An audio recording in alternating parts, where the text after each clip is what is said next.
our final course for Veganuary, we're going to be making vegan brownies. So this links in with the YouTube video that you've already watched to show how small amounts of ingredients can still create a brownie that you would think would have dairy products in. Obviously dates, if you're not sure what dates look like, they're like a huge big raisin, but they're going to create that sticky type texture that I was talking about that everyone enjoys with brownies. That's going to create that sticky one. So what we're going to do is most of it's done in a food processor, and then we transfer it just into a baking tin. It's quality over quantity. It's not a massive amount that's made with brownies, so we use just a bread tin. So I'm just going to use some spray oil, which is rapeseed oil, so that is completely vegan. Pop in some greaseproof paper, just so we don't have a nightmare trying to get it out of the tin afterwards. And that is ready for it to go in. And then with the food processor, obviously being very, very careful. We don't want to be cutting fingers on these blades, be very careful. Pop that in, make sure it's locked in place. So the handle should be opposite to the unit so that it works. If it's not locked in, it's not gonna work. So we need to make sure that that is correct.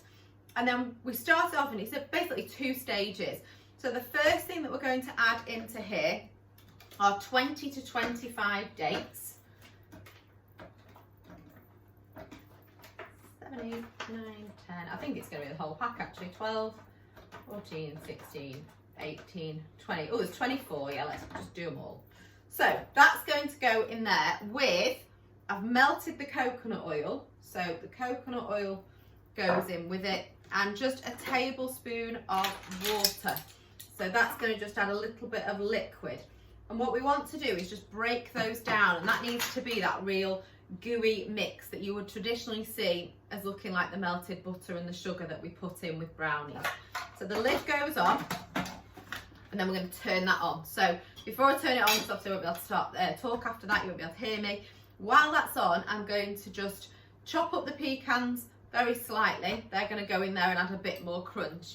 And I'm going to have the chocolate. The chocolate itself we're going to have in pieces, and that will just be stirred in afterwards. So they're my 2 jobs, and obviously we've got the cocoa powder there. So I'm going to turn this on to start blending. Take that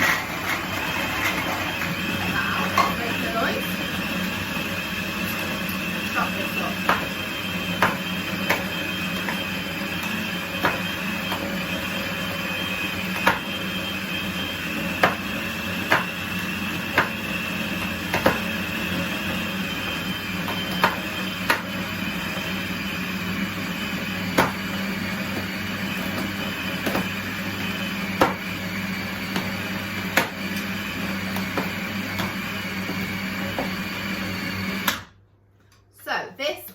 Is like a paste.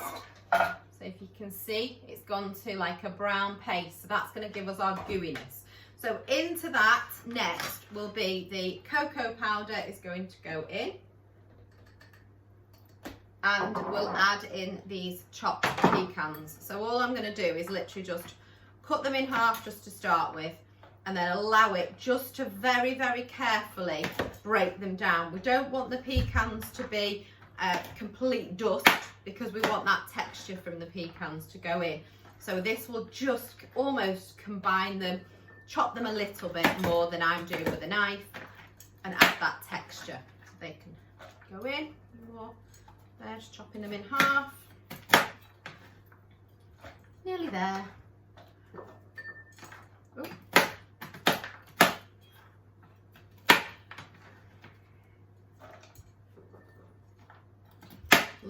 Lots of protein going in as well with all these pecans. Obviously nuts are a really high level of protein, so you're getting some iron from your dark chocolate, but we're also getting some protein from the nuts, so healthy brownies. Right, so I'm going to pop that in now, blast that just to mix.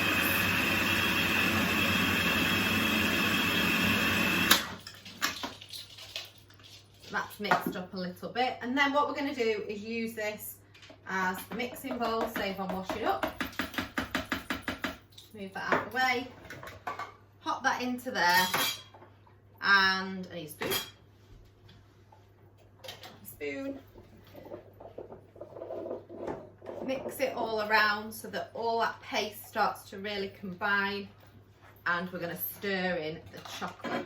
So get the chocolate into there, mix it all up, and then I'm going to try and pop it into that case so that it can bake. Obviously there's no raw ingredients in this that would need baking, like eggs in a traditional brownie. Obviously the eggs need to set to stick it all together. It's just baking it to give it that kind of oozing texture, serving it lovely and warm so it's nice. So all this mixture now is going to go into here, so it's quite doughy. Scrape it all in, the loose bits of the nuts still coming out. You can see I'm completely stuck on my spoon, so push all that down, making sure that it all comes off the spoon, nearly wearing it. Get out of all the corners, don't want to waste any of these ingredients at all, so really make sure. I use a spatula as well.